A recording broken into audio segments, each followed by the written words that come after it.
இலங்கை தனது வரலாற்றில் மிக கடுமையான பொருளாதார வீழ்ச்சியை 2022ஆம் ஆண்டில் எதிர்கொண்டது. நீண்டகால அரச நிதி ஏற்றத்தாழ்வுகள், தொடர்ச்சியான வரவு செலவு திட்ட பற்றாக்குறை, கொள்கை ரீதியாக எடுக்கப்பட்ட தவறான முடிவுகள், தாமதமான கட்டமைப்பு ரீதியான சீர்திருத்தங்கள் போன்றவை இந்த பொருளாதார வீழ்ச்சிக்கு முக்கிய காரணங்களாக அமைந்தன. இதன் காரணமாக நாட்டுக்குள் பொருளாதார, அரசியல் மற்றும் சமூக ரீதியான பல்வேறு பாதிப்புகள் ஏற்பட்டன.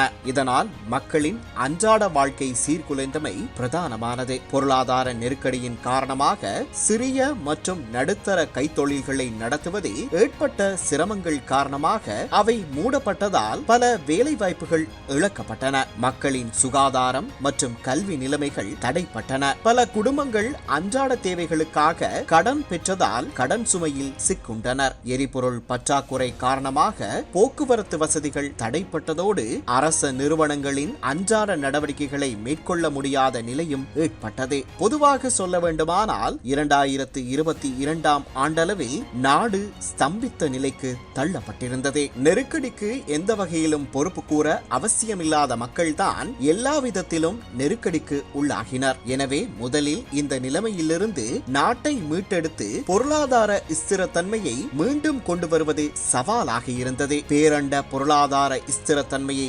உருவாக்குதல், அரச நிதி ஒழுக்கத்தை உறுதிப்படுத்துதல், அரச நிறுவனங்களை வலுப்படுத்துதல், ஊழலுக்கு முற்றுப்புள்ளி வைத்து வெளிப்படைத்தன்மையை ஏற்படுத்துதல் முதல் மக்களுக்கு பொறுப்பு கூறக்கூடிய ஆட்சியை நிறுவுவது வரை தற்போதைய அரசாங்கத்தின் கீழ் நாடு சிறந்த மாற்றத்திற்கு உள்ளாகி வருகிறது. ஆனால் வழக்கம் போல் காலத்திற்கு காலம் அரசாங்கம் வீழ்ந்துவிடும் என்ற அவர்களுடைய எதிர்பார்ப்புகளை முன்வைக்கும் எதிர்க்கட்சி 2028ஆம் ஆண்டு கடன் செலுத்தும் திறன் இல்லை என்றும் 2028இல் மீண்டும் பொருளாதாரம் வீழ்ச்சியடையும் என்றும் கூறி அந்த சந்தர்ப்பத்தில் தம்மால் அதிகாரத்தை பெற்றுக்கொள்ள முடியும் என்ற அனுமானத்தில் உள்ளது. ஆனால் உண்மையான நிலைமை என்ன?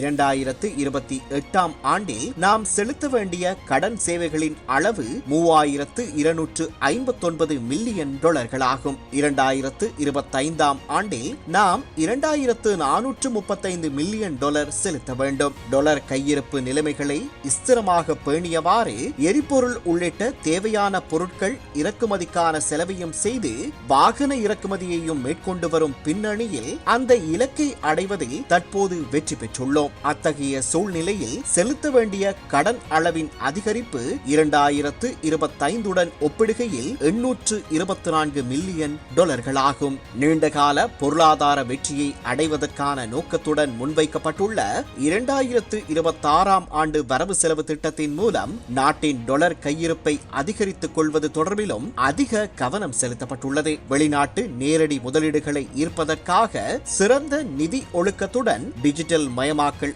அணுகுமுறையின் மூலம் புதிய வழிமுறைகளை அறிமுகப்படுத்துதல், ஏற்றுமதியை பன்முகப்படுத்துதல், புதிய சந்தைகளை அடையாளம் காணுதல் உள்ளிட்ட ஏற்றுமதி வருமானத்தை உயர்த்துவதற்கான நடவடிக்கைகளை விரிவுபடுத்துதல், சுற்றுலா துறையை இலக்காக கொண்டு மேற்கொள்ளப்படும் அபிவிருத்தி மற்றும் விரிவாக்கத்தின் மூலம் சுற்றுலா துறையில் வருமானம் ஈட்டலை அதிகரித்தல், ஒழுங்குமுறையான நிர்வாகத்தின் மூலம் வெளிநாட்டு தொழிலாளர்கள் அனுப்பும் பணத்தை அதிகரிப்பதற்கான திட்டங்களும் செயல்படுத்தப்பட்டுள்ளமை டாலர் கையிருப்பை அதிகரிப்பதற்கான அரசின் நடவடிக்கைகளுக்கு சில உதாரணங்களே. அரசாங்கத்தின் சிறந்த ஆட்சி முறை, நிதி கட்டுப்பாடு மற்றும் வெளிப்படைத்தன்மை காரணமாக சர்வதேச இறையாண்மை பத்திரங்களின் மூலம் வாங்கிய கடன்களை செலுத்த வேண்டிய காலக்கெடுவை 2035ஆம் ஆண்டு வரை நீட்டிப்பதற்காக கடன் வழங்குனர்களும் இணக்கப்பாட்டுக்கு வந்துள்ளார்கள். எனவே 6 மாதங்களில் அரசாங்கம் வீழ்ந்துவிடும் என்றும் 1 வருடத்தில் அரசாங்கம் வீழ்ந்துவிடும் என்றும் கூறியதைப் போலவே 2028இலும் அரசாங்கம் வீழ்ந்துவிடும் என்பதும் எதிர்க்கட்சி அரசியலின் ஒரு கனவாகவே உள்ளது.